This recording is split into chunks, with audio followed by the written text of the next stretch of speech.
Yo, what's up? Hello. Talking about Air Canada. Apple is great. Never stop laughing. LOL. LOL. Testing, testing, one, two. Little shawty looking better with no makeup. She brighten up my day when she wake up. I know the mother got the same stuff, but I'ma keep it real, there ain't no fake love till our day come. Little baby wants. Ladies and gentlemen, brand new episode of the NSL podcast. Your host is Drew. I'm alone here today, but I got a special guest once again. Got DJ Apollo in the building. Wagwan. I'm really excited for this episode personally. For anyone who's in Montreal, any club you go to, you might run into my guy here. Well, I'm at the club, bro. I'm at the club. We were talking before the pod. This guy spends a lot of his nights in the clubs, has 5.5 jobs. He's doing it all. And honestly, you're someone that I've had on the pod that I don't know as much as other guests that I've had. Yeah. Like, you know, I've met you only a few times, but we've spoken a lot on like Instagram. Mhm. And you seem more than genuine, bro. Like, I love your energy. I feel like it's the type of thing that we clicked like Yeah. quickly. You Yeah, know? I saw that too. Like it already feels like we're friends and like I barely know you when Yeah. you think about it, you know? Yeah. It's kind of like we were talking about Zach before, Uh-huh. how you and him like clicked quick. Yeah. I feel like it's kind of similar. So thanks for being here, bro. Of course, bro. Thanks for having me. Yeah, man. No bullshit. Okay, so there's so much I want to cover with you. Get it. For people watching, special edition here. So DJ in Montreal, he does a million things. For people who know Zach Zoya, you work with Zach Zoya as DJ. You also, well, actually, I'll let you do the breakdown a bit, but I do want to say one thing before we get into it. By the time this comes out, the show will already been passed. We have a big show coming up. You're involved in a big show coming up this week here at the Bell Center, Montreal. Friday, Bell Center. Yeah, so by the time this is out, this show will be done. So it'll be cool to look back. Yeah. We'll do a post show maybe eventually, but so in the midst of all that, you made the time for this, so I appreciate that because I know you're course. hella busy right now. Of course, man. So we're gonna today deep dive into the whole DJ scene, especially, okay, and you know the music industry as a whole. Every episode, I try to theme it a different kind of niche or branch of the music world, right? Like we've had a radio guy on, people that started merch lines, just independent artists as well, like Taji's, like of all scales, of all different people that watch this, they want to learn, like because the music industry is so much more than just an MP3 file. You know, there's Yeah. so many branches within being an artist, a social media creator, like so much. So that's why every episode I kind of gear into one avenue.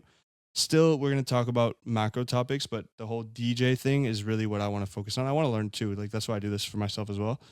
So I think my first question to you, my friend, is that I feel like people always have a terrible understanding or definition of what DJ is, bro. People see DJ, you see those memes online of like, Yeah.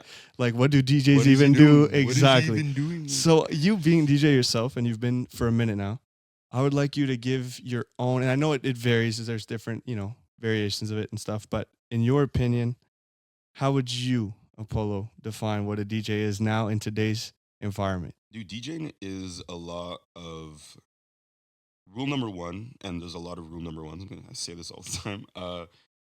You gotta like you're a vibe setter, right? You gotta make sure people are having fun or whatever you want them to do. You gotta be able to not like manipulate and control people, but like control the situation of the room. You know, Maybe more like set the tone. set the tone. is Yeah, really like good, you yeah. bring that energy, right? Yeah, setting the tone. It's reading the room, making sure people are having fun, and yeah, I think like one thing a lot of people don't get is that like you don't play music that you like necessarily. You don't play for you play for other people. Like 80% of the time, I'd say like I'm playing music that I genuinely do not like. I would Yeah. never listen That's to like on crazy. the metro or on the bus, whatever. Like, yeah, you gotta remember that you're working for someone and you're playing music for someone else. Like if you play your own Yeah, music, you're putting on a performance. You got to please the Yeah. crowd, right? exactly, yeah. Yeah. I'm going to interrupt you. I'm sorry because I have Yeah, a for lot of sure. questions, but do you, when you go into these settings, I'm assuming depending, because you know, kind of like a stand-up comedian or whatever, you have to read the room. Yeah. But going into it, you also have an idea of what the venue you're going to, what kind of crowd that it appeals and attracts. Yeah. So how does it work in regards to that? Do you go in with like a set list and then you just go that way, or do you improvise? I'm sure sometimes you take requests as well too, but what does that usually look like a night going into the job? How does that usually look like? I used to, and a lot of new DJs do this. I used to like prepare and be like, all right, I'm gonna show up with like, I got 1 hour. I'm gonna show up with like 100 songs, and it's gonna be that. Realize down the road that that's not like the best approach. You kind of shoot yourself in the foot doing that. Obviously, like you naturally will do that. Like humans will just like prepare, like, okay, I'm going, you know. Um, but no, nowadays I just wing it, bro, every time. It makes it kind of funner though. It's like exciting, Yeah. no? Yeah, and it makes it like more like, like you don't like, I don't know what the fuck I'm doing, bro. Like I really don't like really don't know what the fuck I'm doing. And yeah, no, it just makes it more interesting. It makes it, and it sounds like harder, but it makes it easier to just be like, just look around and be like, all right, I guess we're doing hip hop, or like Yeah. we're doing disco. I don't know, like I guess what's cool too is that like low key in those environments, people don't necessarily notice the small mistakes you might make if you make any too. If you're like in a party environment, this and that, like you might think like, oh, like I don't know, like I screwed this transition up, this or that. But I don't know if that's something you experience of like yeah. do people notice that much, you think? If like they're like hammered and shit or you This know is what I mean? this is really cocky, but I don't think I've fucked up in many years. Round of applause, ladies. Except for like sometimes with Zach, but Okay. he's the only one that will notice. And Okay, so that's what I'm trying to say, right? Yeah. Like the average person won't notice. yeah, and it's easy to like I don't know. I like I've done it so many times, but like it's easy to like sell it and just be like, oh yeah, that was on purpose. You Yeah, know? yeah, Just be like, yeah, I meant to do that. So now I want to know of like a list of things. I know we were talking about it, but offline too. But a list of things you actually do. So yeah, now we talked about you performing in clubs, this and that. But I know as well that you do some audio engineering at Baha'i. I sure do. And then your work with Zach. Like, what does that entail exactly? Because there's a whole different like your job is basically a million of different jobs. When you're doing a DJ set at a club, it's very different than when you're like working with Zach, right? Yeah, definitely. Like Zach is, it's so that's an example of like preset the show. You know, Yeah. like we build the set, we get to the venue, we look around, and even like as I said, like we still like read the room a bit. Like we don't necessarily have that liberty of like switching shit on the fly, which we still do sometimes. You're just like, yo, skip this song, let's go to the next one. But yeah, like we build a set, we're like, all right, so it's sometimes we do like more corporate events where it's like I don't know, we're performing at like a company staff party, whatever, like or like a graduation, like a university frosh, whatever. And then there's shows where we're like, oh, well, we know it's like Erkemen, like we know it's just people who are trying to party and dance. Mm-hmm. No, we just like switch it up every time. I actually kind of got a feel for that myself the first time I met you when you did Mhm. like that free show with Zach and other artists from Montreal. That was at SAT, I believe. I don't remember where it was at. You just sent me the address. I think it was on Saint Laurent. Okay, I think. all right. All I know is that in that um, environment at that show, it was cool because again, obviously it was a more casual environment, but it was cool because I've seen those things too. You guys were kind of improvising. Like Zach would give you cues. I was paying attention to that stuff. I don't think Mhm. anyone else noticed. Yeah. But that was the first time I'd seen you guys kind of in your element doing your thing, and I was genuinely impressed. Like I've been to like a decent amount of shows of upcoming artists here in Montreal or a bit more established. Jack's obviously more established than most of the people I've been to, but I was really impressed how you say you set the tone and like you guys do a good job. There's a good dynamic there when you're up there and he's down there. It seems very organic, seems easy, but Yeah. it's also very professional. Like you guys are like you're in there, you both seem locked in, Oh you yeah. know. Very- Most locked in. Yeah. With Zach specifically. Yeah. I could see it. Like when I was looking at you in the booth and all that, like you're really in your element. But it's just, I don't know, it's cool because I look at it from a bit of a different perspective since I'm an artist as well. And like I know the business side of things. I see it more as like you're working. Whereas most people see it as like it's just a party. You know what I mean? Yeah. Like the person going just to enjoy the show won't look at it necessarily the same way as I would or you would. Probably won't look at it at all. They're just like partying. Exactly. They don't even notice, Yeah. right? And so I think that's what's funny is that when people often ask like, yo, what do DJs even do? Because they don't get it and you can't blame them for that Yeah, because it's like a whole obviously. industry that they're unfamiliar with. But anyways, it was cool for me to see firsthand because I was seeing when you're talking about examples of improvising on the spot, like whether for the set list or whatever, you guys were doing that. Because I remember Zach at one point telling you it was either skip this one or go to this one instead or something because the vibe. He was like asking the crowd like what vibe. Remember, he was like, "Do you guys want to mosh or I not?" remember what show. Yeah, it was Miko's show. Exactly. Well, it was cool because it almost felt like a private little listening party. Pretty Like it much. was very low key, right? That was it, pretty much. Yeah. But that's what made it very organic. Yeah. It wasn't like a very put on, very like heavy production. It was more just like, he's literally like right there, maybe on a foot tall Yeah, it stool. was on like a tiny You know what I table, mean? yeah. Like barely a stage. And that's what made it so nice because it wasn't a crazy amount of people either. But since we were so right up in his face, Mhm. boss, it was just like a very like it was a very like a homey environment. I don't know. Yeah. Those shows are the best, man. Like the ones that are intimate. Intimate's the Yeah. perfect word, yeah. Even you can. That's when you can get away with stuff like, excuse me, like hey, what do you guys want to hear? Like, Yeah. and you mentioned this earlier, and I couldn't agree more. And I swear to God, I'm like, people tell me to do this.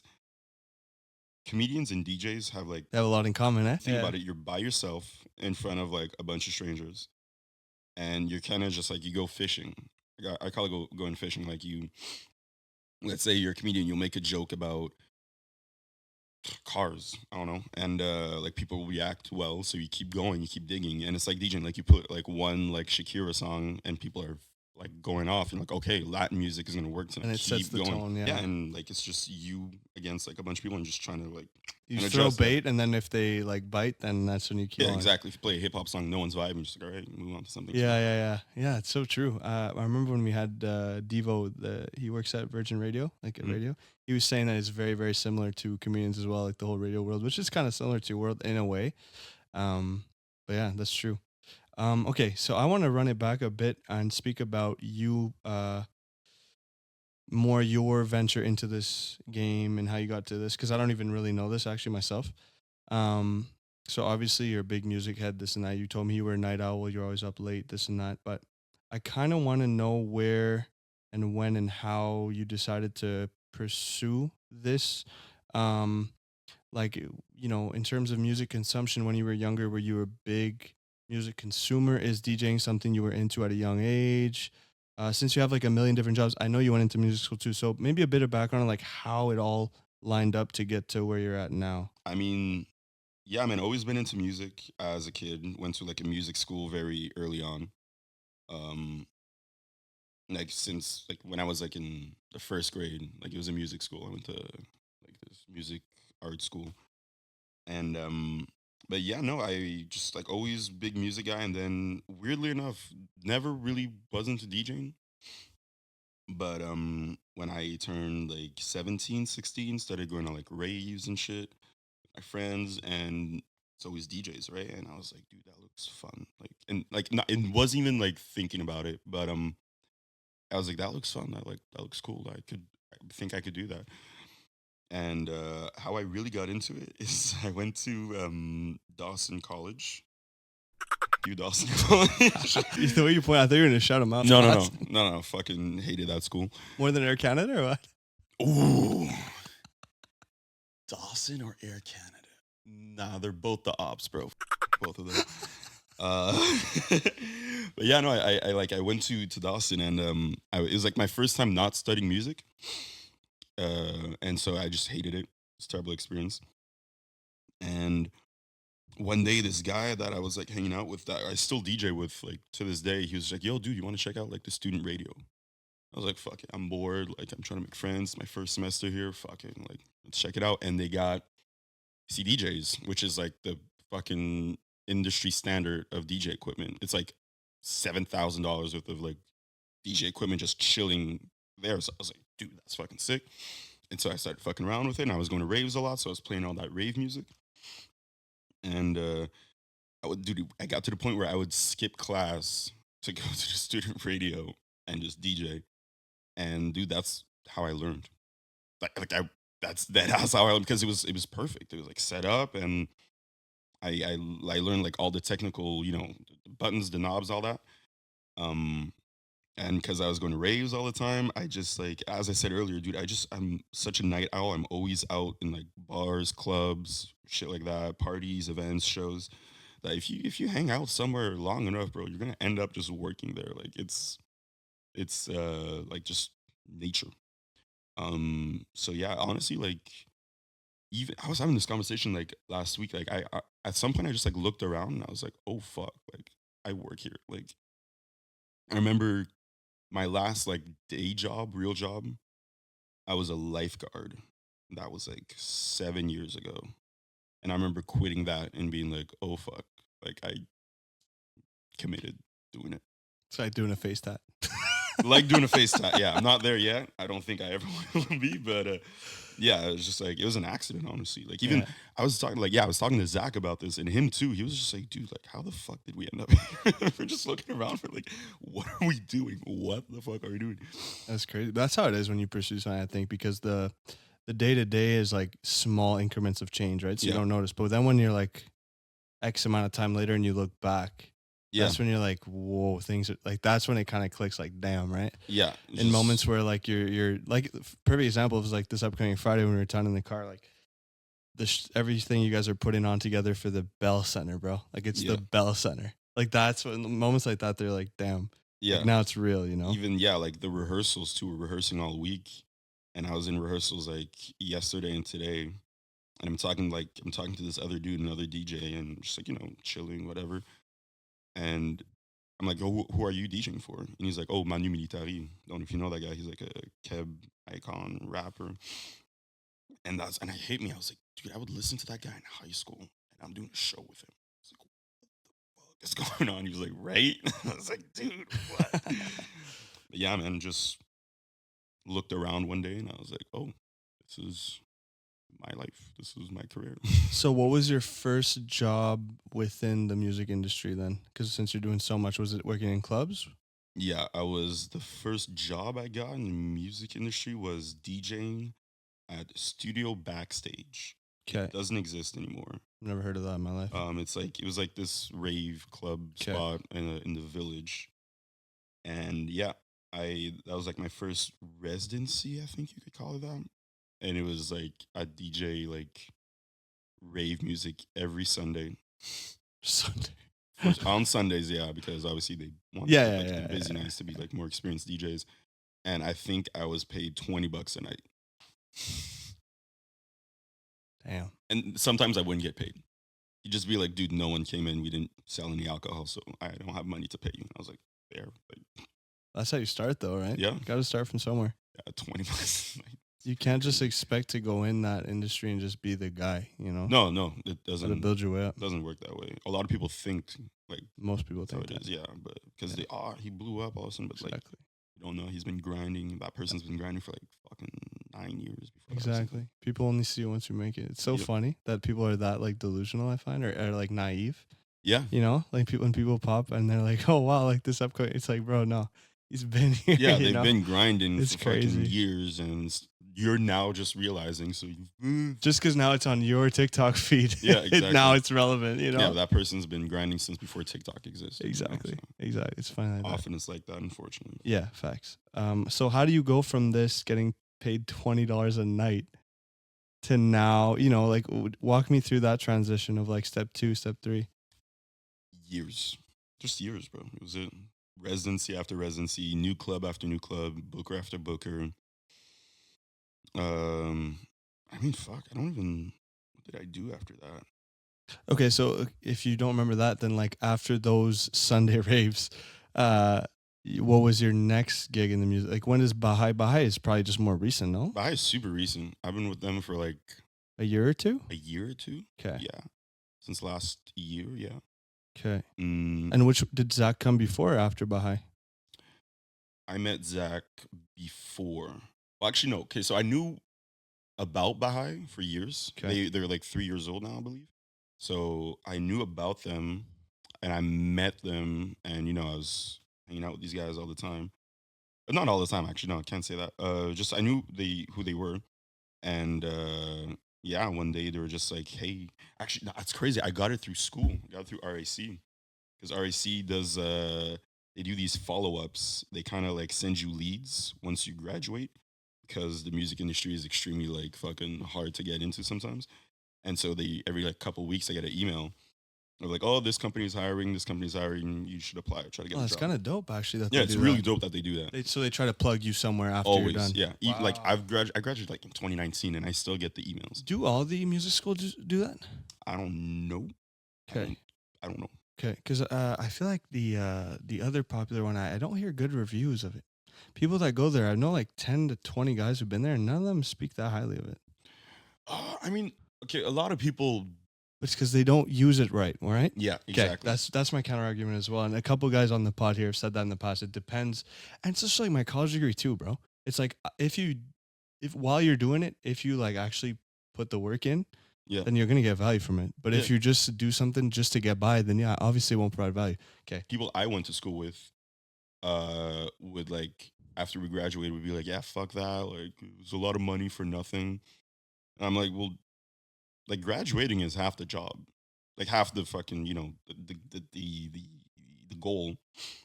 And so he like this guy graduated and just like, oh, I didn't get a job. I was like, bro, you gotta go fucking get it. Like, no one's gonna give you a job because you graduated. There's 20 other ones of us, bro. Like, I'm competing against you, and I'm looking for jobs, and you're just like, oh, no.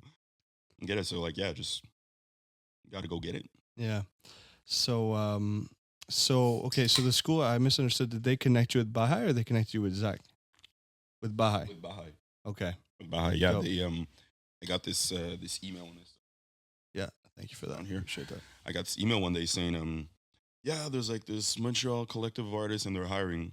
Okay. And I read the email because I'm interested, and I see the name. I'm like, wait, I know them. I know Baha'i.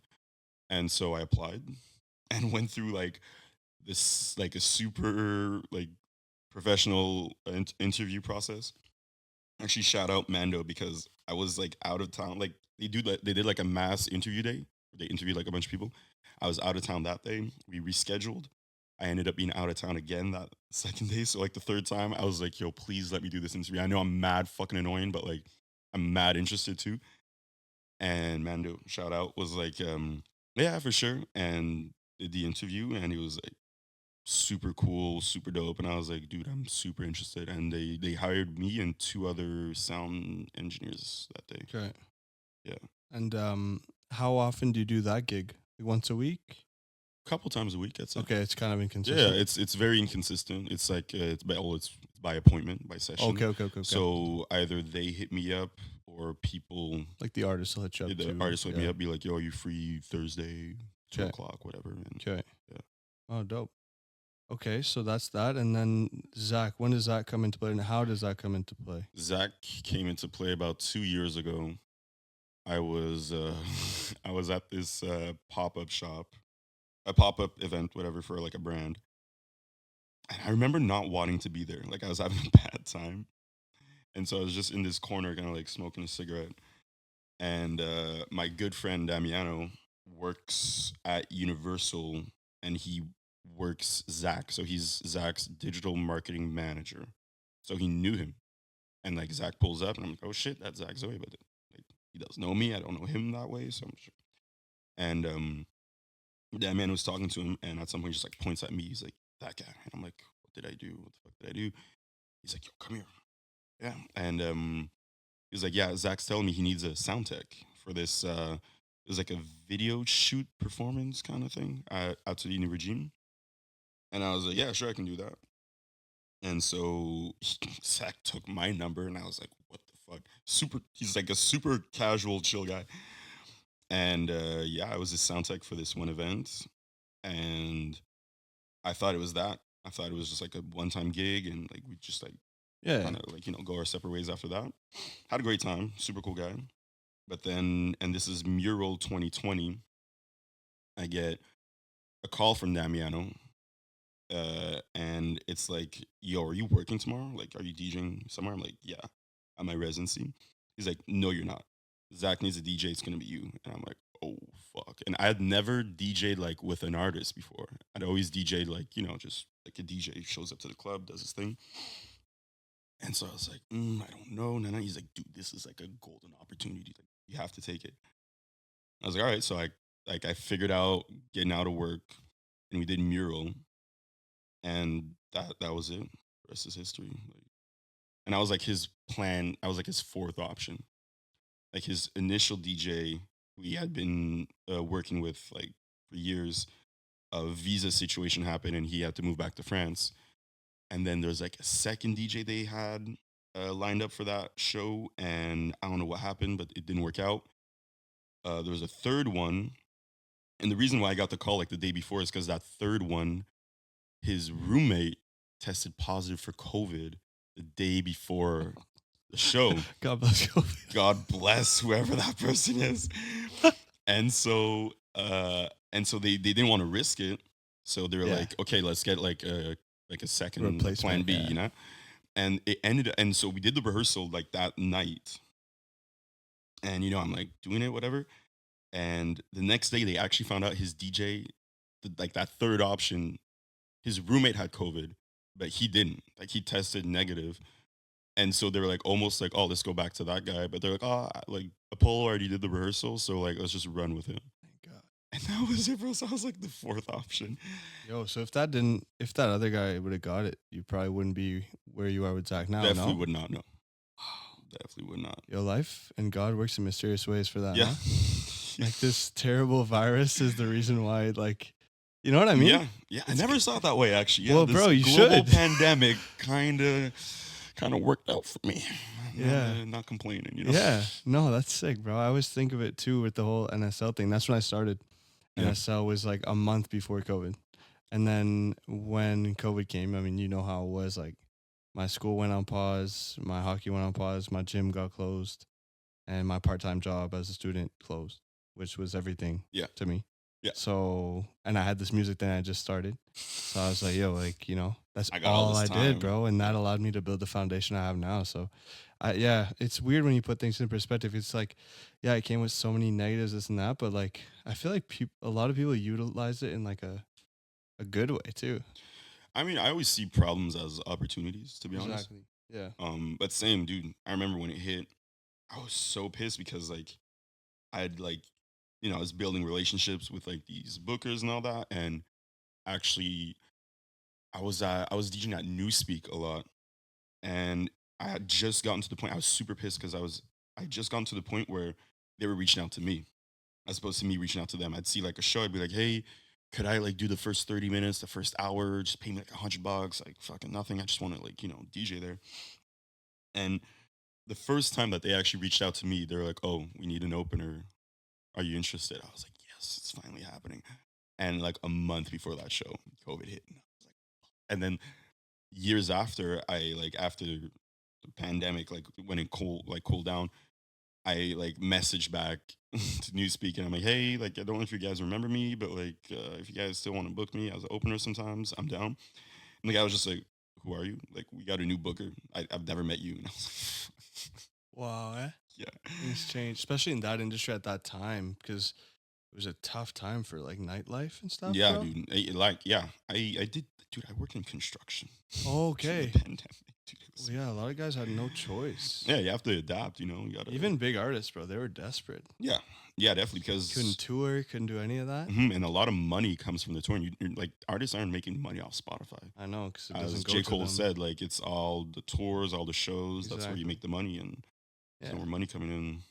Kind of tough. Yeah, it's tough. I guess what I would like to talk about a bit is since we're talking about all these, it seems like, and correct me if I'm wrong, but it seems like in your experience, your kind of upbringing in this whole industry seems to have been primarily on like in-person connections, whether you're talking about these little pop-ups, whether you're talking about doing little shows, this and that, and then opportunities kind of presented themselves from people you meet there, networking, all that stuff. Yeah. What do you think? It's a question we talk, or a topic and debate we kind of have often on the platform, is that like there's so many opportunities to be also had online, like social media, this, that, but then there's like a whole different pool of them in person. Yeah. And personally, I find it tough to find a balance between the two. And I think it's normal as a human when one side works, you kind of double down on it and you kind of start disregarding the other half. So for me, social media has really been like my main thing, and it just keeps on getting better and better and better for me. So I keep on kind of going down that route. But then there's guys that'll come up here and they'll be like, yo, but you know, like the real life events is where you're gonna make like those real connections, those real fans. Like, speaking from like an artist perspective, this and that. So from you, who seems to have, and obviously correct me if I'm wrong, but that seems to have more of like the real life side. Also, I do understand that it's also it's more of a newer generation thing that before us, we didn't have the opportunity to have this discussion. It was all real life, whether it's, you know, your local, this, that, like that's the only way really. Whereas now you could make, you know, you start brands, you make connections on a phone. Like literally us, this is literally, I was thinking of that while you were rocking a piss. It's only the second time I meet you in real. Yeah. But it didn't feel like that, right? No. You see what, but that's because of the power of social media. Yeah. Like, and of like just, you know, technology. We can communicate, can FaceTime someone in China, you know. Exactly. Like, so in one way, it leads to opportunities that never existed before. But then I do understand like the human element of like real life events and this and that. So I'm curious your opinion on that take of like, you know, what do you think is more important if you have to just pick one? And also a follow up to that would be like, if you were to restart, and I'm assuming the answer is you would do everything the same way because you're on the right path, but is there certain things that you would recommend DJs? Let's say you 8 years ago, right? Mm-hmm. Like in today's environment, what would you give as advice to these people that are kind of, I'm making, that's heavy, yeah? No, it's because my answer, like the answer I'm thinking of is super hypocritical. Oh, is it? That's I'm fine. like, I'd be a hypocrite. Like the answer is, in my opinion, hypocritical. So first off, first question, like I'm definitely more of like a face-to-face person. And like I completely understand people that like are like mostly online. Like I've been approached by people online and it's super like pleasant and I'm like, this is nice, like I'm enjoying this, let's go, let's work. So me personally, I'm like a very face-to-face person. And the second question is, if I had to go back or like give someone advice today, it's like the opposite of what I just said, but if I went back and gave myself advice like 8 years ago, I'd probably say like post more shit online, be more. Online. I know it's fucking stupid, so I giggled, but like, it's important. Damiano will tell you. Shout out Damiano, love you, brother. Damiano will tell you, bro. It's extremely important. Like artists, especially in this like environment, this world that we live in, it's extremely important to be online, to be fucking, how do I put this, like have a presence online, because that's where most people, you know, end up. Like, you know, people are scrolling always on, everyone has Instagram, everyone has like TikTok, Facebook, whatever. That's where most people are at, and you got to understand the medium of how you as an artist or as whatever the fuck you are, how you are going to be consumed by whoever you want, you know, to be your fans, your following, whatever. A really good example of this is, keep talking about J. Cole today. When J. Cole was mixing and mastering, I believe 2014 Forest Hill Drive. There's like this iconic picture or like a video, I think, and it's him listening to like, you know, the tracks, but he's doing it on not AirPods but the AirBuds, you know, back then when they had the cables.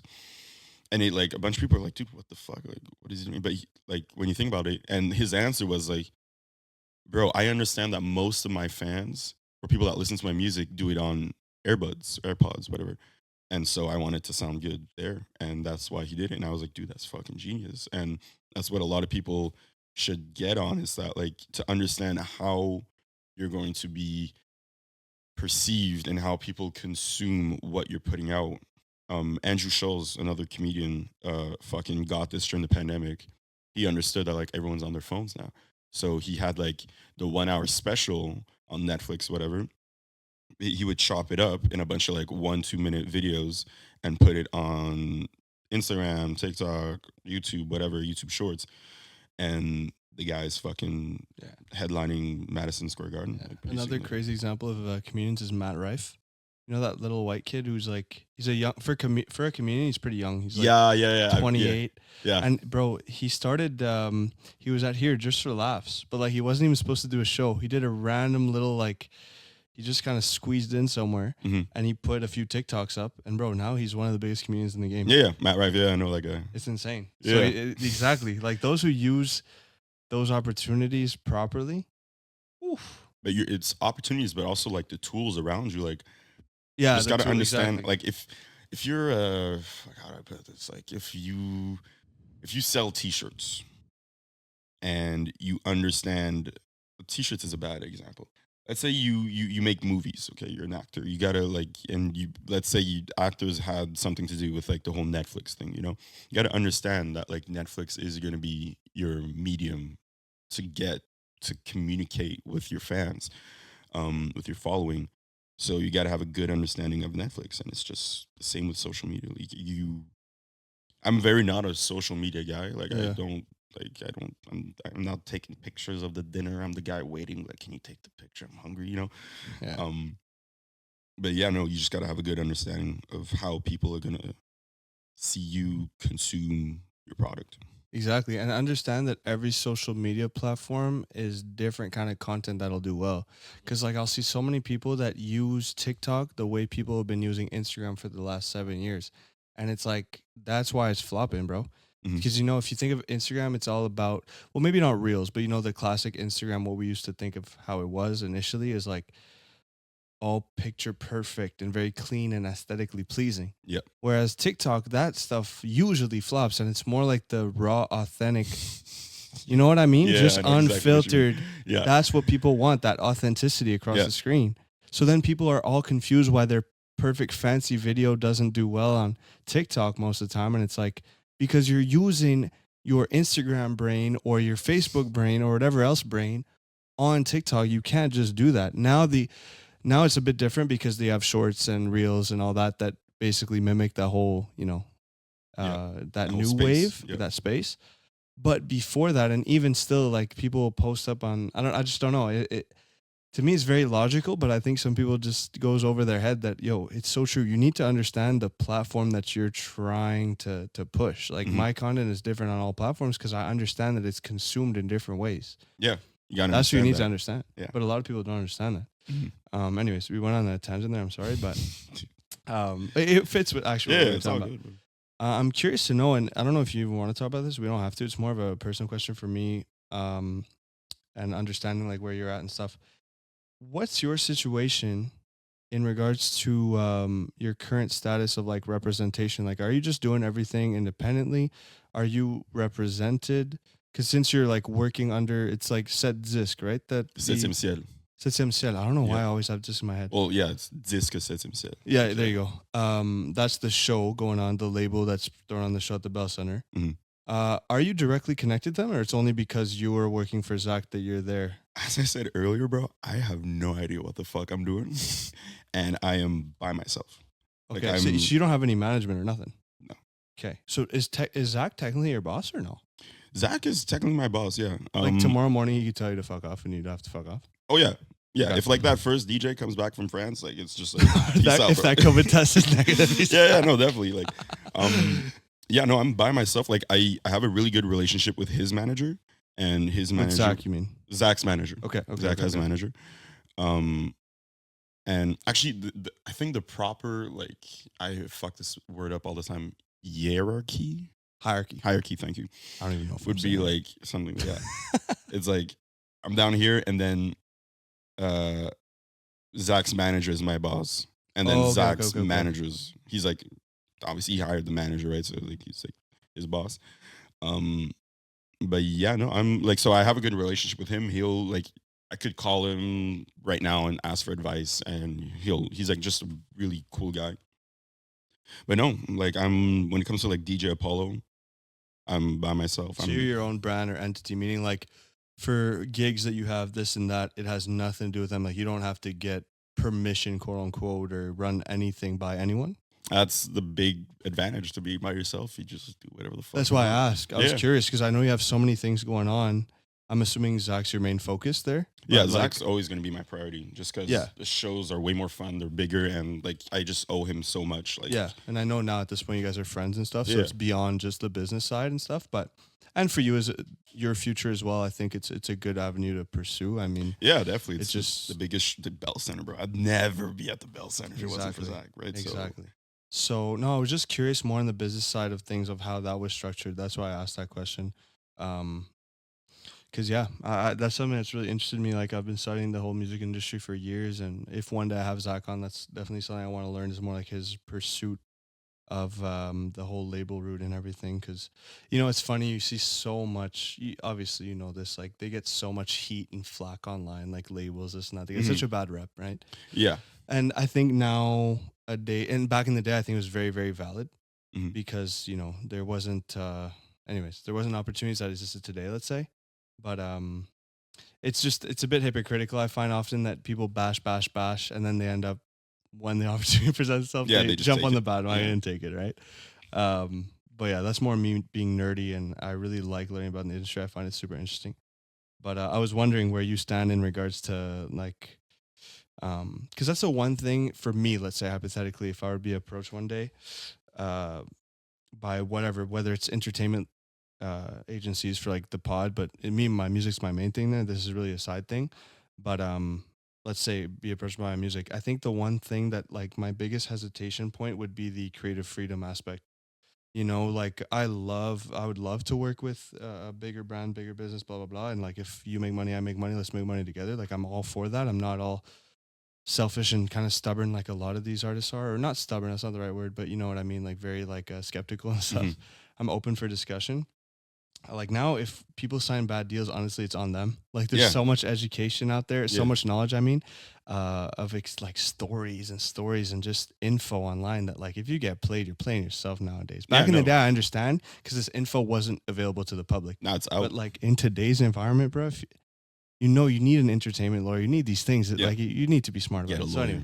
anyway, Get a lawyer. Before a manager, you need a lawyer. facts, exactly. But see, so if people do a bit of research, they'll understand these things. So I don't have that much pity for the newer guys getting played because it's like, bro, the info's there. Yeah. But yeah, for me, the biggest thing would be like the losing the creative freedom. Like let's say dropping the type of music I want when I want, features with who I want. Yeah. That's something that I find a bit disappointing because I find it ironic because the whole point of being a creator is being creative.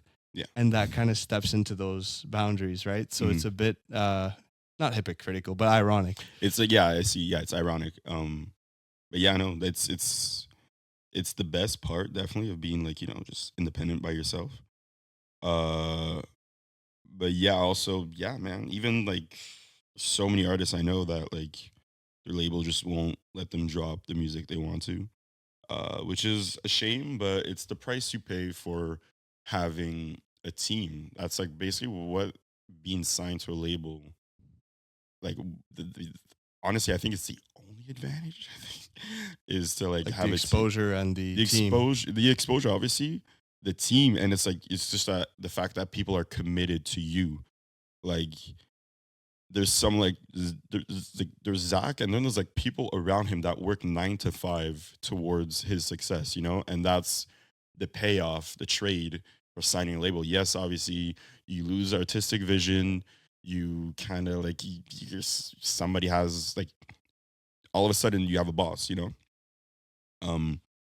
but the trade-off is that like now there's someone completely just working 9 to 5 on your social media, working 9 to 5 on like your bookings, working 9 to 5 on like your career, right? And it's a trade-off, and it It's a makes trade-off, sense yeah. from a business standpoint. Like some artists, I feel like nowadays they're becoming almost delusional, where it's like they want to sign to a label, but they want everything from Yeah. the label and not have anything. It's an exchange of value, bro. yeah, You know what I mean? It's like if I sign tomorrow and I expect to keep 100% of my masters and this and that while also getting on Rap Caviar, let's say, and like Yeah. headlining Osheaga, like it's not even logical. no, like people, yeah, delusional. It's delusional. Delulu, completely delulu. Like, yeah, unfortunately, like a lot of people don't like get the education before they hop into these like situations, Yeah. and I mean that sucks. But like fucking YouTube tutorial, Again, like YouTube the tutorial, education bro. is there, bro. Like Yeah. we know this stuff, and we didn't go to school for it. We just learned. And even if you don't know, get a lawyer. Yeah, That's what I'm talking about. Like a 9 to 5 person that's dedicated to your success. That's exactly. Yeah. that's the team. But yeah, it's just an interesting debate because there's always, there's both sides, and both sides have valid arguments, but it's just, it's so tough, like independently to. I always No, say it, bro. If I had a team around me, I think NSL would actually be like a powerhouse of like. there's no way it wouldn't. Exactly. So it's the trade off of like, I'm always open to the idea down the line. I'm really happy that the growth of the whole brand has been pretty linear and not like exponential. I'm lucky and grateful that it didn't just pop off, right? Because this like I feel like all this time that's been going on has allowed me to learn so much and build that foundation so solid that if when it's more of a when, I think when those opportunities present themselves in the future, I'll go in really, really well minded in regards to the environment I'm stepping in, at least way more than it was 3 years ago. Yeah. Right. And so in a way, I feel like it's a blessing to kind of start slow and just, there's so many things you know how it is, bro. Yeah. Like there's so much you learn the hard way. And I feel bad for people that do, especially in like the SoundCloud era and stuff, that would just pop quick and then they kind of played themselves because they didn't understand the industry they stepped into and not to it's not even their fault. Things happen too quickly. Yeah, it's like when shit blows up like that. It's kind of like being thrown in the middle of the ocean. You're just like, shit. Exactly. I was thirsty. I wanted water, but now I'm like, I'm gonna drown. Like, it's yeah. It's unfortunate when it happens, but that's the internet, man. There's people just. It's a blessing and a curse, obviously. Yeah, Because like these opportunities. It's like TikTok too, bro. Like. Yeah, it's unreal. Anyways, I don't want to go too deep on social media. I always end up going that way, so I'm sorry. We'll get back to the DJ. Hey, bro, I'm having a good time. Okay, this is something, and I think I know the answer, but let's talk about it. 'Cause it's gonna be a good segue. One of my questions that listed down. By the way, I love doing this, bro, because I actually love learning about people. Dude, learning is fun. Learning is fun. Fuck school, but learning is fun. There's so many different definitions of learning, obviously, but since I've started this, man, I just love getting to know people and to like learn. It's just, I don't know, another tangent. We're back, baby. I wanted to ask you, and I think I know the answer, but let's talk about it. What if, or I don't know if you even have this vision, because I don't even have it for myself, but if there's something that when you really, let's say with Zach or whatever it is there like not necessarily an end goal, but I made it moment for you? Something that you're like, okay, once I'm, for example, at the Bell Center doing my gig, I made it. Or, there's so many different answers to that question, but is there something that you're really shooting for, or are you more open-minded going into it and just like taking in all the blessings? I don't know if you have that. Do I have an end goal? I'm obviously putting you on the spot here because I don't have an answer to that question, but I'm curious. I'm on the spot, bro. I don't know. I think not an end, not like a moment, like a Bell Center kind of moment, but like I think like a certain status, perhaps maybe one day. Like when people always like, I've been asked that before, and I think like if I became like Diplo, like. Just imagine me as Diplo, I'd be like, all right, I'm done. Like, not I'm done, but like, this is it. Like, this is the plateau that I wanted to achieve. Like, Diplo is like, I guess I'm a fan. So is that your goal? To be like a huge DJ? Yeah, DJ, producer, and just like Diplo is like fucking dope, bro. He does like whatever the fuck he wants. He's got some terrible allegations recently. I don't know if you've seen. Really? Yeah. So no. It's kind of ironic that you're saying saying that. For real? Is he canceled? I'm going to put the little dolphin noise, but apparently he's like, there's like a lot of, I don't want to jump to conclusions. I hate people that jump to conclusions on the internet, but I found to like this, like, bro, it doesn't mean that. Fuck. All right. New end goal. Scratch that. Fuck that. Fuck that. I don't want to jump to conclusions. It's just funny because I was seeing on my TikTok a few days ago. I don't know. Fuck, man. That would suck. Also, it's sad that so many of these people are actually like messed up in the head, bro. Like Dude, in Hollywood, whether it's actors, directors. Is a dark place, bro. Hollywood is a dark, even the music industry too. As much as all of entertainment, like music, movies, all. It's fucking, it's bad, bro. It's fucking bad. Like, and it's funny because we idolize these people. Yeah, we're like I just fucked up right now. The internet. I'm sorry. I'm not a dolphin noise. He's media trained. I'm not, though. That's the thing. I'm really not. But no, I understand. I'm sorry. I keep on going on tangents. No, you're good. I could be completely wrong, so I don't want to jump to conclusions. fuck. That So okay, sucks. so let's say I understand though what you mean, like a big DJ, even like Metro Boomin, like people like that, they're huge brands now. Yeah, Right? just having like being like a household name like that. Mhm. That if you want to keep making music, producing, that's definitely cool. I think like a good example would be like if I could like headline like a boiler room. Okay. That would be crazy. But don't you think if your goals are there, then one day you're gonna have to consider like the whole label route and all that? To I mean, be yeah. so that's something that you're open minded to as Oh, well. absolutely. Yeah. Okay. Definitely. It sucks to say, but it's like the only route for music, in my opinion. Okay. Not actually, no. Lies. I disagree, but I'll let you finish. I disagree too because there are a couple of musicians, artists that are not signed and that are super successful. But no, dude, like, yeah, no, I'm definitely open to it. I even like there was a conversation about not one of Zach's labels, but another label. Okay. And I was not gonna lie, bro. I was trying to get signed 100%. 100%. Like, it's So in that case, you'd be signed as a producer or how does it work for DJs? Is it the same thing as an artist, like a singer? Or? this one label, they were specifically looking for DJs. Okay. But obviously, a label wouldn't sign you if you have no music out. That's just like Yeah, for sure. it's like for buying sure, a car that has no wheels. You know, it's like Yeah. why the fuck would you do that? So yeah, it would have been for DJ producing, and they went with HK instead. Shout out, brother. Okay. And do you have any music out, like on SoundCloud or something, like mixes or whatever? So what I do is that when I make beats, I fucking just sell the entire thing. I sell my rights away. So there's a couple beats out on Spotify right So now. like BeatStars and stuff you use, or what do you No, use? it was just like a face-to-face conversation. too. Oh, okay. It Crazy. was You're this a big art- face-to-face guy. You Yeah, are. dude, it's You're it's the opposite easier. of me. It's easier, bro. No, I get it. It's more authentic for sure. Yeah, I'm more of like and like texting is bad. I'm bad at texting. Like I'm that guy that answers the next day or like 3 days later. So you kind of lose opportunities. But yeah, no, there's a couple beats that I made that are on Spotify not doing too well because it's like a small Montreal artist. But like, yeah. So you also make beats. We didn't even talk about that. Yeah, You I produce love as making well. beats, bro. You use Logic, or you were just saying that? Okay, Ableton. I've used Ableton, yeah. Ableton in the past. I use Logic as well. I don't make my beats though, Mhm. but I've flirted with it in the past. It's fun. I just Yeah, rather the so whole much like fun, writing bro. and singing there. Yeah. But that's what the other guys in NSL is 3 producers. Mhm. So that's why I don't have to worry about making beats. You know, like I have enough. And also like now with the social media, people send me beats all the time. Yeah. Which is dope.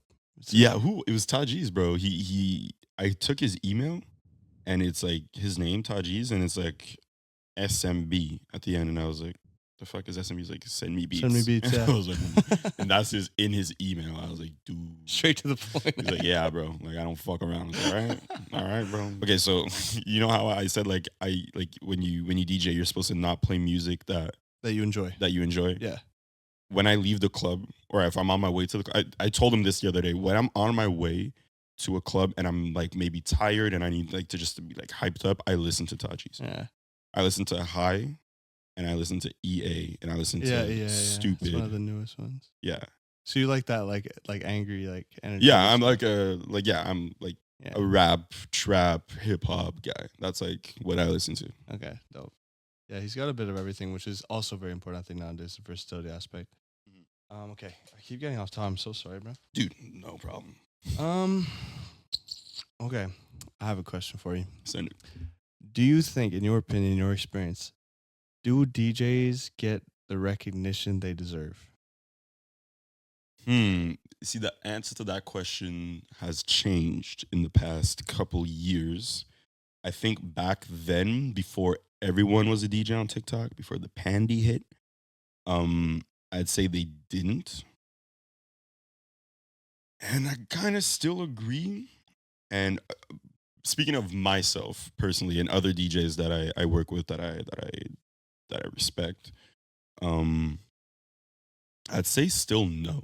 Like, people don't appreciate enough of like the mental power that goes into like fucking DJing. But at the same time, there's a bunch of DJs I see on like TikTok and shit that are like extremely successful because as we said, like they're good on social media, they understand the medium. And I see them and I'm just like, dude, you fucking suck. Like, fuck you. Like, you're fucking cheesy, clingy, whatever. Can't do it. But overall, I'd say, yeah, I think people don't, because like, dude, like, and this is something people don't know. Half the job of DJing is sitting down at home and downloading music. People don't get that. Of course, like, because that's, look at a DJ's Instagram. It's like them in the club and them, performing and all that shit. But you never see them at the laptop just going through thousands of songs, bro, like hours of music. And also all the admin shit on the back end, like if you want to get paid, you got to generate an invoice, you got to email it to someone. There's a bunch of like administrative shit people obviously don't see because you only perform in the clubs, and that's what people capture. So yeah, my answer to that is like definitely. Is it underrated? Yeah. Well, I was asking if they got the recognition, so you were saying no. The recognition they pretty much deserve, no. because I thought the answer was no. Yeah. Because I think it's not of a place of like, I think it's just ignorance, but like just because people don't understand what goes into it. Yeah. I think we're gonna deep dive into the show. Let's get it. You're good with that? Let's boogie. Wow. Okay. So probably, I'm assuming for you, it's like the biggest thing yet in your career as a DJ, right? Is this show, this Bell Center coming up, or is that wrong to assume? I mean, we did Osheaga. That was pretty big. That's right. So you were already working with, that was last summer, right? Zach did it twice. We did it twice. Oh, yeah? Yeah. Back to back? No. Back to back, yeah. You did it this year too? Yeah. Yeah, that was the deal because the first Osheaga he did was COVID. So they're like, oh, we'll let you come back. Yeah, so the deal was usually they don't, because they don't want the same artist performing 2 years in a row. I think it's like a 3-4 year waiting period. Yeah. And Zach's manager, fucking genius, pulled some strings. Was like, yo, like, all right, we'll do like your kind of like not so great Osheaga, but we want to come back next year. And hey, so he did it this year too? Yep. I don't know why what day was he? MGK day, so Saturday, I think. Wow, I didn't even see him on the thing. Well, yeah, it was like a way busier lineup with more international artists, because the first one was only Canadian artists because the country was shut down. Facts. Okay, so was it 2 years in a row, or was there a year in between? No, it's 2 years in a row. It's 2021, okay. 2020. No, 2022, 2023. Okay. Right? Yeah. Yeah, I feel like you might be wrong, but obviously you did it. Wrong? I might be wrong. Anyways, it doesn't matter. You did it twice. That's for sure. We did it twice. We did That's it twice. sick. So I only thought it was once. I mean, the shows in LA and New York were pretty up there, but definitely like, yeah, Bell Center is definitely like a fucking. I'm still like, what the fuck? Yeah, just that staple, like on your record, that's crazy. But yeah, Osheaga is huge, man. Like, I feel like, especially in Montreal, like it's just like, yeah, I was in Montreal. It's like a staple, right? Even like Zach was like not even like, I was flipping out. I was like, holy fuck, Osheaga, oh my god. Zach was like, yeah, all right. He was casual about it. He was casual about it. Yeah. But I was like, dude, as a Montrealer, like, how's he feeling about the Bell Center? Is he hyped for that? I haven't seen him in a while, honestly. He moved to LA, but everyone's hyped about him. Like I'm with his manager a lot nowadays. Oh, so he's coming back just for the show? He's been back in town for like a couple days now. Just for rehearsals and stuff, right? Yeah, he starts rehearsals tomorrow, and he was doing like a photo shoot the other day. Okay. Excuse me. Yeah, he does a lot of back and forth. So, but his permanent spot is here in Montreal, or is it now in LA? Now it's in LA. Wow, so he's really trying to make it out. I'm assuming his goal is to be like a big name in music. Yeah, definitely. Like to him, he's like he hasn't done like 50% of it yet. He's not like halfway there. Yeah, which is amazing. It's just that for me, I'm speaking. I don't know if I would like that, to be honest. Like to have that big name, I don't think it's me right now. It could change though. Yeah. Or like for me, but good for him. God bless him. I honestly wish him the best and I hope the industry doesn't change him, because I could see, and I don't think so, because he seems very well there. I met him once, and like you could tell the guy, I was like you. I got the same impression when I met you. He's like, super you're just genuine. Genuine is the perfect word. Like, just a nice dude. And I guess that's my only like hesitation is like you were saying, LA, the Hollywood. It's like it's a toxic environment, right? So it's I fucking hate Los Angeles, bro. Okay, but do you see what I'm saying? So when you mix in some genuine people in that environment, don't you find it'll like Not to say that he'll change, but that it'll like affect him or no? No, I don't think so. Like Zach's always been like the same. Like I've known him for like 2 years. Um, he's like he said, like I see a lot, like we're very similar. I think that's why we get along so well. And because you spit in his mouth that one time. Because I yes, I accidentally postillonné a little Oh, drop. we going French on him now. I don't know what that word is in English. I've never heard that word in French, bro. You know, You I spit in his I mouth. actually like I was talking and a droplet flew across the room and it was shiny and I saw it and I was like, fuck. And I was dapping him up after our first show and I saw it go right into his mouth. And I'm like, I was dapping, I was like, fuck man, I'm so sorry. I think I accidentally like just kind of spat in your mouth. And he was like, we're brothers now. That was his reaction. Clarification. That's all right. That was yeah. That was on the Yeah, spot. I misled that. No, it's story funny. for sure. Good clickbait though. I don't think he's gonna. No, he doesn't let like shit like that get to him. You know. But I didn't mean it to say it in a way that like he's gonna change. I meant it more like it'll affect him if he's surrounded by a lot of like fake industry stuff. That's what I meant. I didn't meant like he's gonna become an asshole. It's not. No. He never will. But like maybe it has already. But he knows how to move. Yeah. You know. He knows. And he's how already to he's already got a taste for it. Obviously, it's just I guess once you're there, it's really like you're deep into it. I think it's probably there's people you're surrounded by too. I don't know if he's alone there or not, but I think if you're well grounded going into it, you're probably fine. He's chilling with two other Montrealers that lived out there with Saran and with Miko. And those are the guys at the show. Yeah. And so those like his best friends that he makes music with all the time, and they're always in LA. So I think he's chilling with them. Okay. But yeah, no, people around him are always genuinely cool. And even if we haven't really met assholes. But okay, so you say you hate LA, but if you're his full-time DJ and he goes like full send on LA, are you gonna have to move there or no? I don't think so. No, because he knows that. That's when the third DJ comes back. Yeah. If he wants to do that, fucking go for it. No, I don't think so. I think I'm just gonna have to do a lot of Air Canada. Yeah. Unfortunately. But no, I hate LA, bro. It's like it's too big. I'm a walker. I like to walk around.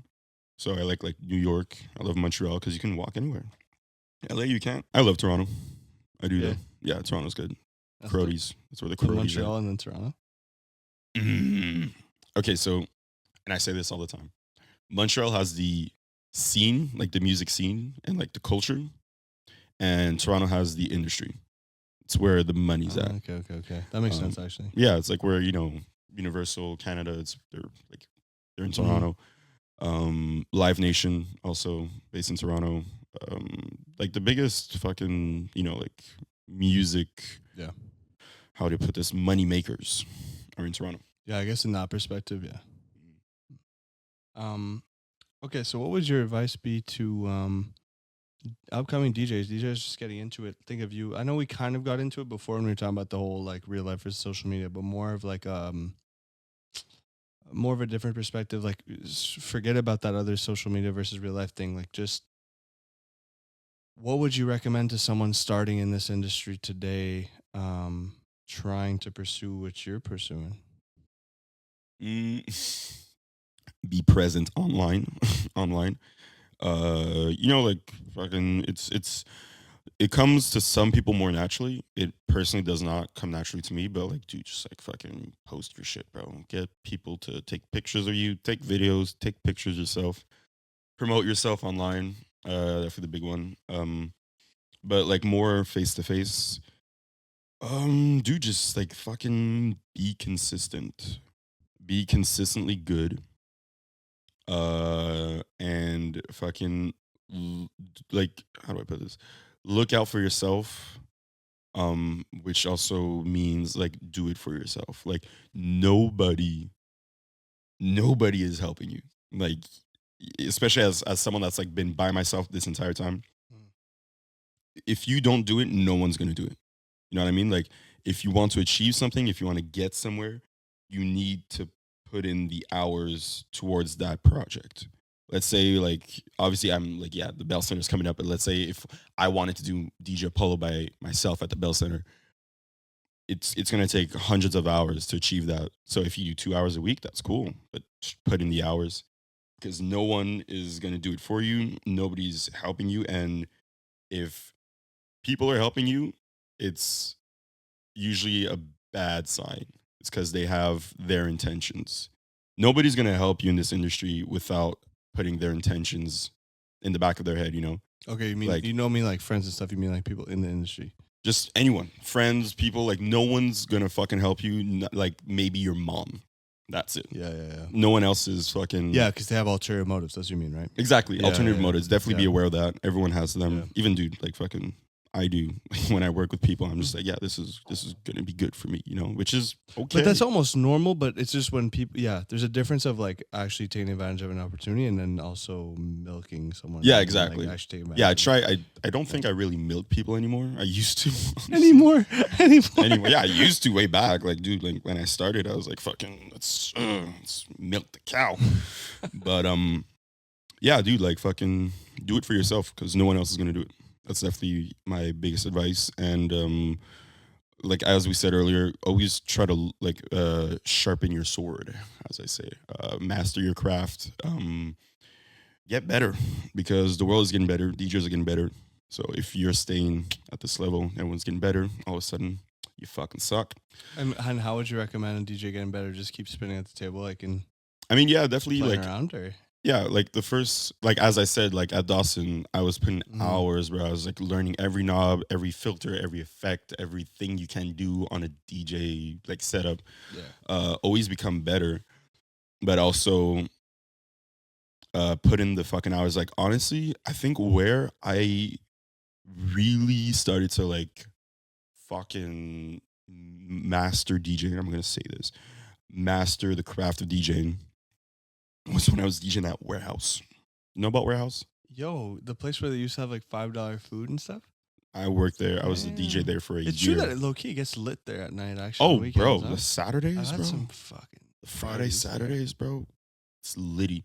It's fucking litty. And that's where it's kind of like working at McDonald's. Which one were you at, by the way? I was at all three in Montreal. No way. El Fernie, Crescent, the Cress, shout out the Cress, and Santa Montreal. Monica. Oh yeah. Yeah.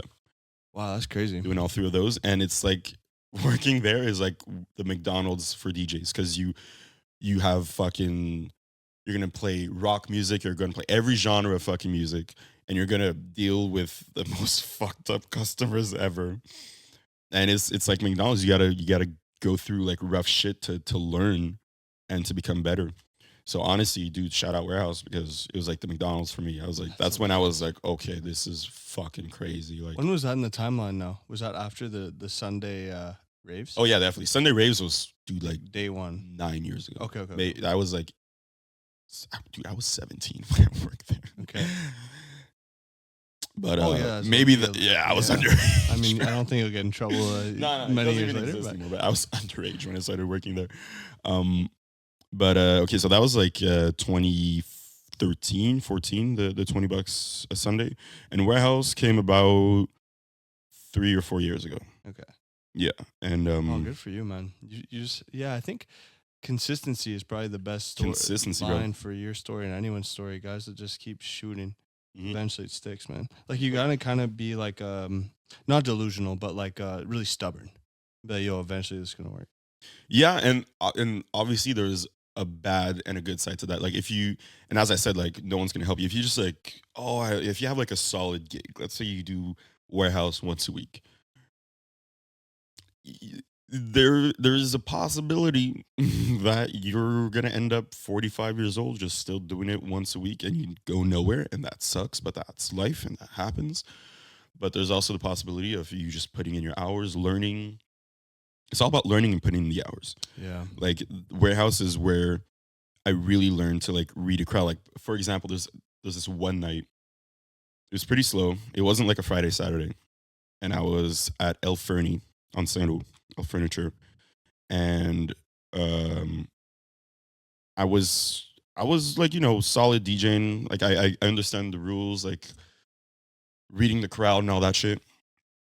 And it's a pretty slow night. And all of a sudden, like every restaurant, if you've ever worked in a restaurant or a bar, whatever, worst nightmare. There's a group of 30 that walk in, and I'm like, they walk in and the waitress is just like, oh fuck, how am I gonna? And like kitchen, they're just like fuck in the back. Manager's like, oh no.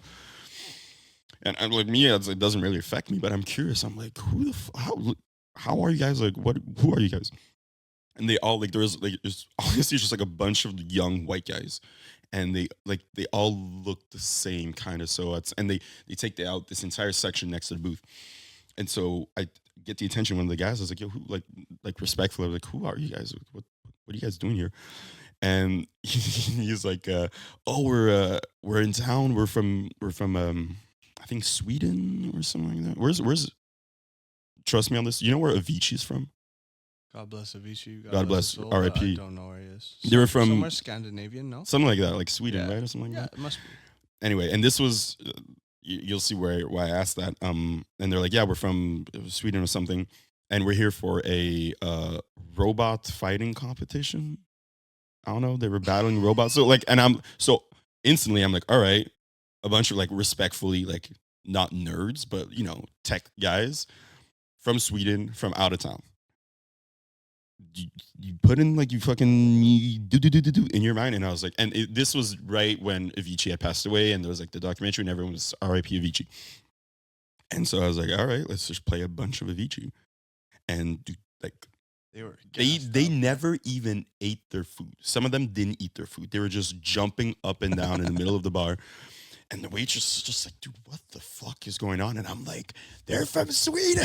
Like, wherever the fuck. And it's just like shit like that. So Warehouse put me through experiences like that where you read the room like a fucking like a sniper, bro. Like it's fucked up. You got to learn how to target people. When I'm DJing at my residencies, at my spots, and people walk in, and this is probably like one of like my biggest flexes. Like I look at your shoes and I'm like, I know what music you want to hear. You look at the shoes, you look at how they're dressed, you look at what they're drinking.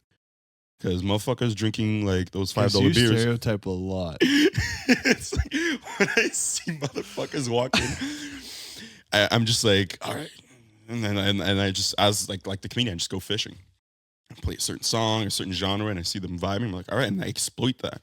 I play one like disco song, and I see like, just this, just like a little headbutt. I'm like, all right, within 35 minutes, you're going to be like dancing because I'm just going to banger. It's fucked up, but like learn you that. You got to feed it and like, entertain that mood, right? That's Set that vibe.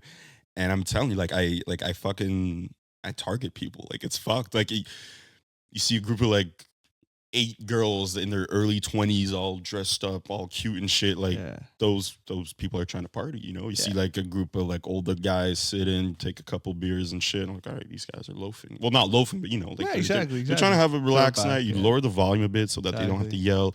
Play some older school, trying to like maybe throw a little curveball in there. Like, oh, I haven't heard of this song since the 80s, whatever. And you gotta target people, bro. No, that's smart though. No, you got to read the room. It's like a target audience. It makes sense. Okay, so like marketing, like there's a lot of stereotype. You need to like apply stereotypes in marketing. yeah, whether and you that's like what it or marketing not. is like you see someone, you're like, all right, I target them with ads or whatever. Like, Exactly. hey, I bet you have car keys. I bet you have a car. You want to buy a car? Like Yeah. it's as I said before. Rule number 1: read the room.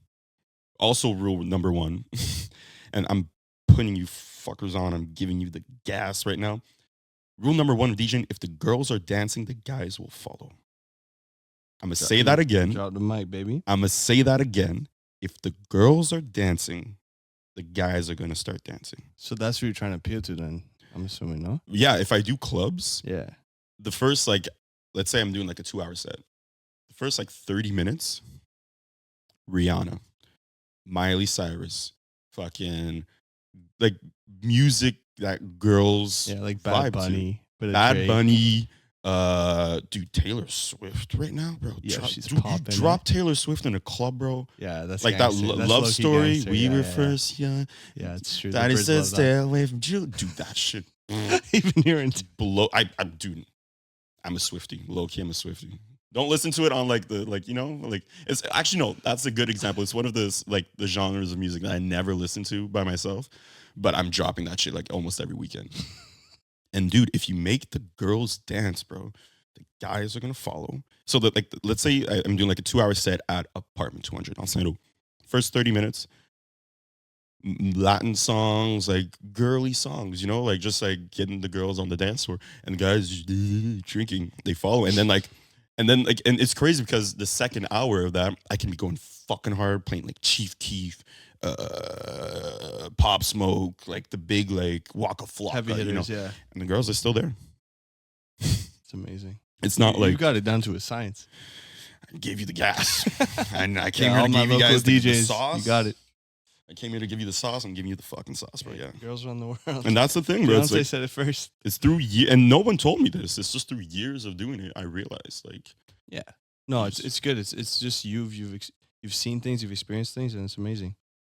It's good, bro. using that to your advantage, because, dude, that's Yeah. like obviously, like, yeah, today you got a guy giving you the sauce, whatever, but the sauce is you give yourself the sauce, create Exactly. the sauce. Yeah. Like you get your own tricks. Like most producers who like I went to school for it, but like most producers are self-taught. They just fucking Yeah. YouTubed it.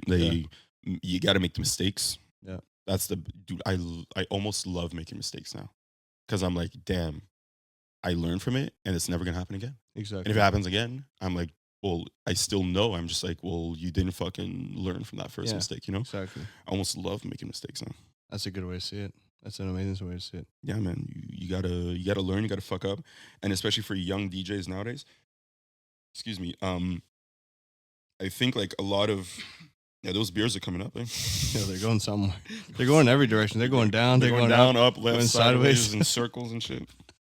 But if I had to give advice to like a young DJ, is obviously like learn your equipment, spend time in your bedroom DJing, learning the knobs, all that, but also go out and DJ in like where you're so exposed. Like Warehouse was a perfect example. Because you will learn all these little tricks, like all these like little tips and how to read the room, how to read people, how to target people, how to like create an environment. Is you got to go out and make the mistakes. Like a couple, like something you mentioned earlier. Like I used to do this before. I would be, and I think every DJ has done this in their first like couple weeks, months, whatever. Like, all right, I got this gig, and it's at a CJEP. Like this is actually dead ass Cégep Marie-Victorin, fucking 2015, 16. Me and my boy, we get this gig for their frosh, whatever. And we do a little bit of research. We're like, all right, Marie-Victorin is like a kind of like a preppy CJEP. And we're like, all right, CJEP kids, they want to hear hip hop, trap, and all that. And so we prepared that and we brought that. It was useless. It's useless. What did they like? Dance hall. Okay, yeah. And that's when I figured out, I was like, damn, white girls are into dance hall. They were ahead of their time, low-key. They definitely were. No, there was some cool, like they were like musically like cool. But yeah, and I made the mistake. I was like, fuck, we didn't really bring any dance hall. We only brought like trap music. And So what do you do in that case? You go fuck yourself. You go Pack the bags? Go fuck yourself right off. I mean, now I carry around everything. So like that's what I meant. Like when I wing shit, like I just like fucking, I just bring all the music and I read the room. And if like, all right, if we're doing all Latin night tonight, I guess we're doing Latin because it's working. But in that case, bro, we just fucked ourselves, bro. We just played a bunch of trap and like people were, and honestly, there's other contexts. It was outside. It started raining. And then they brought us inside, and then they were like changing the speakers, so it kind of like busted the vibe. Yeah. But yeah, Read the room, kids. Read the room. That's probably the caption of the whole episode. Read the room. Read the room. Know your audience. Make the girls dance. Learn from your mistakes. Amen. Yeah, and wing it. Wing it every time. Do not come in and be like, I'm gonna do this is song number 1, song 2, 3, 4, 4. Wing it every time, because setting yourself up. 1, 2, 3, 4, 5. This is the first song, second song, third song. You're shooting yourself in the foot. So yeah, even I didn't know this. I'm ready to be a DJ. You've got the sauce, brother. Well, yeah, you could teach me a few things. So. What do you think is next for you? I don't know, it's hard to answer that question, but where do you see yourself in the future in this music industry? What's next? Definitely just like bookings, bro. Like as much as Zach is my priority, best gigs ever. Just like through him, I met like so many other people trying to book me. So definitely more of all that.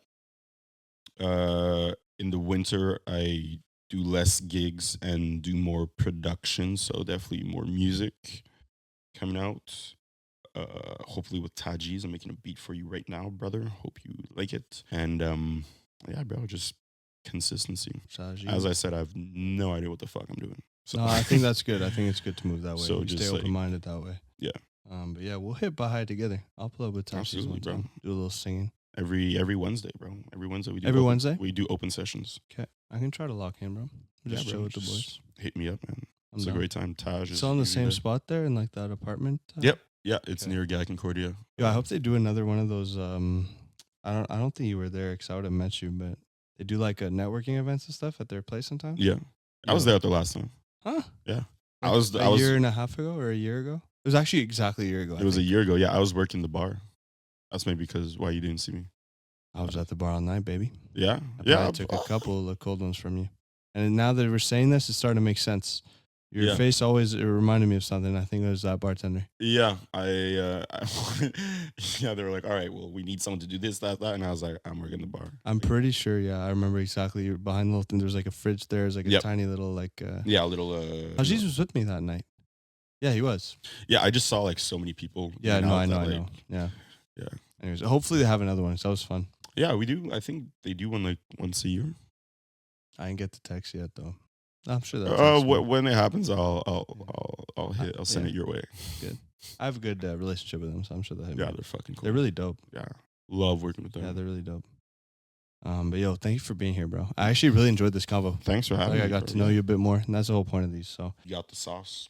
It's in your hands. you had the Pasta, sauce. sauce. Go build something. Yeah, all my DJs, all my musicians, just anyone, man. If you have something in you that we're talking about this offline, but any kind of hobby or something that you're really passionate about, just please pursue it, man. And just pursue what you love. I think that's the one way to feel fulfilled as a human is just doing what feels right to you, right? What makes you feel Yeah. alive. Definitely do some like. If it doesn't feel like a job, it's really good. And you're blessed if that's if your blessed. job doesn't feel like a job, you're blessed and you won already. So Yeah, thank you, bro. as per usual, guys, never stop laughing is the mindset, the movement. That's what it really represents. Staying optimistic, staying positive. I'm really glad I had you on today. If you guys found value in this video, please check out my boy Apollo. Check out his whole movement. Check out Zach. Check out Baha'i. Even we've been talking about Baha'i a lot. And yeah, you know where to find me. Music's everywhere. Podcasts everywhere. Actually, no, only on YouTube. I'm trying to grow YouTube, so I'm just YouTube is where it's at, man. yeah. But thank you guys for being here with me. Appreciate you. And I appreciate you, man. Thank you so much. Appreciate you. Thank you, All the guys. best. Thanks for having me, for real. That was good.